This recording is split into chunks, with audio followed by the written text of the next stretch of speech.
بسم اللہ الرحمن الرحیم۔ دھوکے کا انکشاف اور یتیم خانے کی دہلیز۔ جب اپنوں کے چہروں پر چڑھے مصلحت، جھوٹی محبت اور منافقت کے حسین نقاب اچانک الٹ جائیں تو روح کے اندر تک جو ہولناک زلزلہ آتا ہے وہ انسان کو جیتے جی مار دیتا ہے اور بھروسے کی دھجیاں فضا میں بکھر جاتی ہیں۔ میری زندگی کا وہ سیاہ دن بھی کچھ ایسا ہی تھا جب میرے سگے چاچا، جنہوں نے میرے والدین کے انتقال کے بعد میری کفالت کا ڈرامہ رچایا تھا، اچانک ایک دن مجھے گاڑی میں بٹھا کر شہر کے ایک سنسان کونے میں واقع یتیم خانے لے آئے۔ وہاں پہنچ کر انہوں نے انتہائی ہمدردانہ لہجے میں میرے سر پر ہاتھ پھیرا اور بولے، بیٹا، ہماری پوری فیملی عمرہ کرنے جا رہی ہے، وہاں بچوں کی اجازت نہیں ہے، اس لیے مجبوری میں تمہیں چند دنوں کے لیے یہاں چھوڑ رہے ہیں، جب ہم واپس آئیں گے تو تمہیں یہاں سے عزت کے ساتھ اپنے گھر لے جائیں گے۔ میں نے اپنے معصوم اور سادہ دل کے ساتھ چچا کی باتوں پر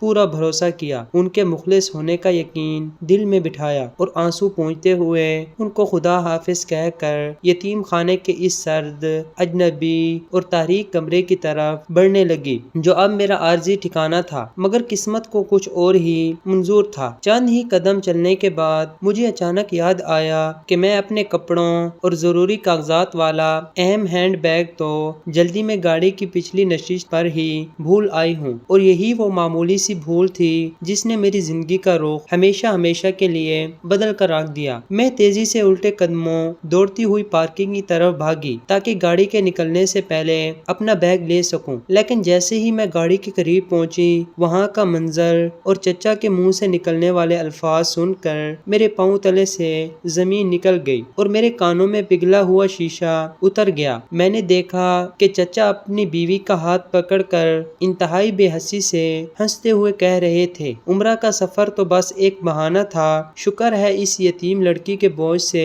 ہمیشہ کے لیے جان چھوٹی، آج ہی اسے اس لاوارث خانے میں پٹک کر ہم ہمیشہ کے لیے آزاد ہو گئے ہیں، اب جائیداد بھی ہماری اور سکون بھی ہمارا۔ ان کے یہ زہریلے الفاظ میرے دل پر خنجر بن کر لگے۔ جس چچا کو میں نے باپ کا درجہ دیا تھا وہ مجھے ایک فالتو اور ناکارہ سامان کی طرح راستے سے ہٹا کر کہکے لگا رہے تھے اور میں گم سم کھڑی دور جاتی ہوئی گاڑی کو دیکھتی رہی، جبکہ میرے خواب، میرا مان اور میری دنیا پل بھر میں اجڑ چکی تھی اور میری آنکھوں سے بے اختیار برسات شروع ہو چکی تھی۔ اس شدید ترین ذہنی صدمے،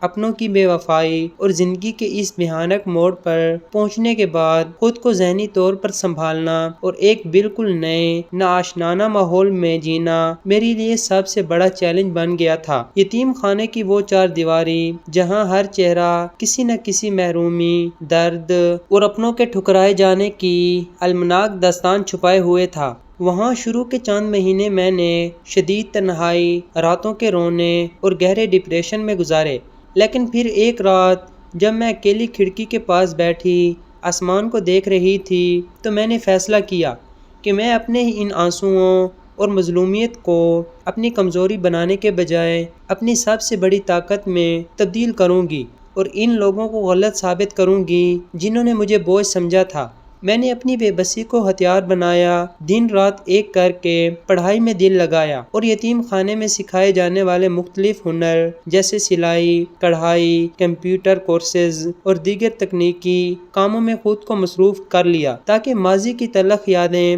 مجھے کمزور نہ کر سکیں۔ وقت کا پہیہ تیزی سے گھومتا رہا، سال گزرتے گئے اور میری یہ انتھک جدوجہد، راتوں کی جاگنا، استاذہ کی مخلصانہ رہنمائی اور کچھ کر دکھانے کا جنون آخر کار رنگ لانے لگا۔ میں نے نہ صرف یونیورسٹی سے اعلیٰ تعلیم گولڈ میڈل کے ساتھ مکمل کی بلکہ اپنی غیر معمولی صلاحیتوں کی بدولت ملک کے ایک بہت بڑے اور نامور کاروباری ادارے میں ایک اعلیٰ اور باوقار عہدے پر فائز ہونے میں کامیاب ہو گئی۔ وہ لڑکی جسے چاچا نے ایک لاچار، بے بس اور فالتو وزن سمجھ کر یتیم خانے کے رحم و کرم پر چھوڑ دیا تھا، اب وہ اپنے مضبوط عزم، کڑی محنت اور لازوال خودداری کی وجہ سے معاشرے کی ایک معزز، خود مختار اور با اثر خاتون بن چکی تھی، جس کا شہر کے ایک پوش علاقے میں اپنا ایک خوبصورت گھر تھا، اپنی گاڑی تھی اور مارکیٹ میں اس کی اپنی ایک الگ پہچان اور عزت تھی۔ کائنات کا یہ اٹل قانون ہے کہ زندگی کا پہیہ جب گھومتا ہے تو وہ انسان کے غرور،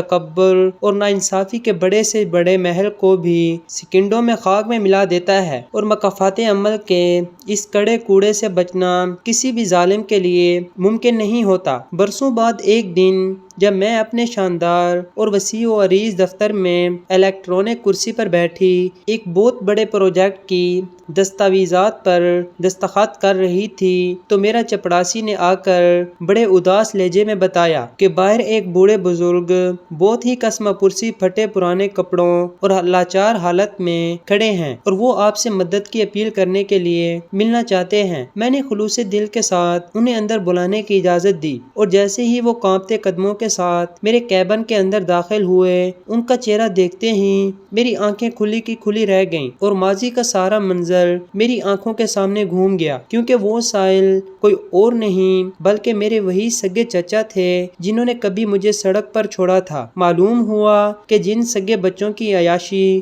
اور مستقبل کی خاطر انہوں نے مجھے یتیم خانے پھینکا تھا اور میری جائیداد ہڑپ کی تھی، انہی بچوں نے جوان ہوتے ہی چچا کو مار پیٹ کر جائیداد سے محروم کیا اور دھکے دے کر گھر سے باہر نکال دیا تھا، اور آج وہ اسی بوجھ سمجھی جانے والی یتیم لڑکی کے سامنے بھیک مانگنے کے لیے ہاتھ پھیلائے کھڑے تھے جس کی زندگی انہوں نے برباد کی تھی۔ میرے اندر کے پرانے زخموں نے ایک پل کے لیے سر اٹھایا، لیکن میں نے انتقام، نفرت اور غصے کے جذبات کو اپنے اوپر حاوی ہونے نہیں دیا، بلکہ اپنے اعلیٰ ظرف، خاندانی تربیت اور سچی انسانیت کا ثبوت دیتے ہوئے آگے بڑھ کر ان کا ہاتھ تھاما، انہیں کرسی پر بٹھایا اور پانی پلایا۔ میں نے نہ صرف ان کی تمام مالی ضروریات کو پورا کرنے کا ذمہ لیا بلکہ ان کے لیے ایک باعزت اور آرام دہ رہائش گاہ کا انتظام بھی کر دیا، جس پر چچا ندامت اور شرمندگی کے سمندر میں ڈوب کر زاروں کتار رونے لگے اور مجھ سے معافی مانگنے لگے۔ اس لمحے مجھے سچ مچ یہ احساس ہوا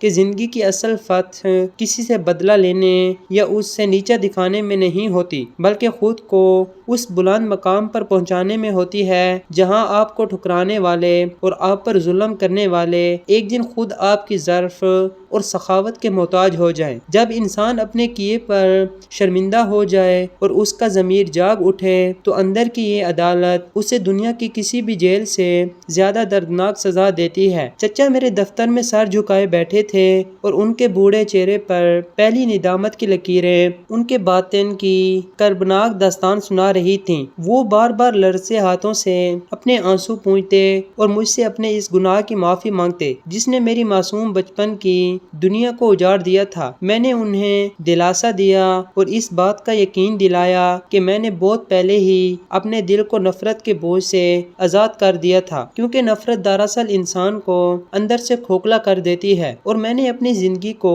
مثبت راستے پر گامزن کرنا سیکھ لیا تھا۔ میں نے چچا کو ایک پرسکون اور آرام دہ اپارٹمنٹ میں منتقل کر دیا جہاں ان کی دیکھ بھال کے لیے ایک ملازم کا انتظام بھی کیا اور وقتاً فوقتاً ان کی خیریت معلوم کرتی رہی تاکہ انہیں یہ احساس نہ ہو کہ وہ اس دنیا میں بالکل اکیلے اور بے سہارا ہیں۔ اس دوران انہوں نے مجھے بتایا کہ کس طرح میری جائیداد ہڑپ کرنے کے بعد ان کے اپنے بچوں کی نیتیں بدل گئیں، کیسے ان کے گھر میں روز کے جھگڑے معمول بن گئے اور کس طرح ان کی دولت پانی کی طرح بہہ گئی، گویا وہ سب کچھ مکافات عمل کا ایک ایسا کوڑا تھا جس نے ان سے ان کا سکون، عزت اور صحت سب کچھ چھین لیا تھا۔ چچا کا میرے سامنے اس طرح پگھلنا اور اپنے کیے پر خون کے آنسو رونا مجھے یہ سبق دے گیا کہ دنیا میں عارضی فائدے کے لیے کسی کے ساتھ کیا گیا دھوکہ کبھی بھی راست نہیں آتا، اور جو لوگ دوسروں کے لیے گڑھا کھودتے ہیں ایک دن وقت کا بے رحم پہیہ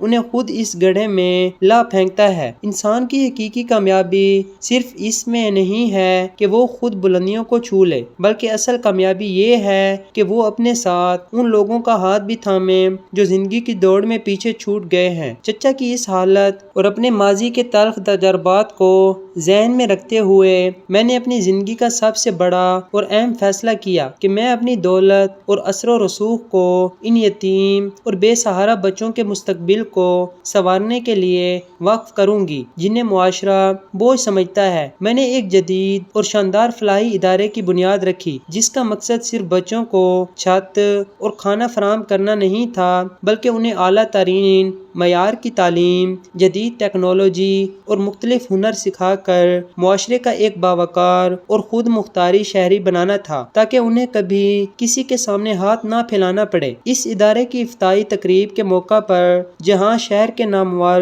اور معزز لوگ موجود تھے، میں نے اسٹیج پر کھڑے ہو کر اپنے ماضی کی پوری داستان فخر کے ساتھ سنائی کہ کس طرح ایک یتیم خانے کی لاچار لڑکی نے اپنے عزم سے اپنی تقدیر کو بدلا۔ وہاں چچا بھی ایک کونے میں بیٹھے فخر اور ندامت کے ملے جلے آنسوؤں کے ساتھ مجھے دیکھ رہے تھے، اور جب سب لوگوں نے میری جدوجہد کو سراہتے ہوئے کھڑے ہو کر تالیاں بجائیں تو مجھے محسوس ہوا کہ میرے بچپن کے تمام زخم ہمیشہ کے لیے بھر چکے ہیں۔ زندگی نے مجھے سکھا دیا تھا کہ اپنوں کی بے وفائی اور حالات کی سختیاں دراصل انسان کو توڑنے کے لیے نہیں بلکہ اسے ایک فولاد بنانے اور دوسروں کے لیے کامیابی کا ایک روشن مینار بنانے کے لیے آتی ہیں۔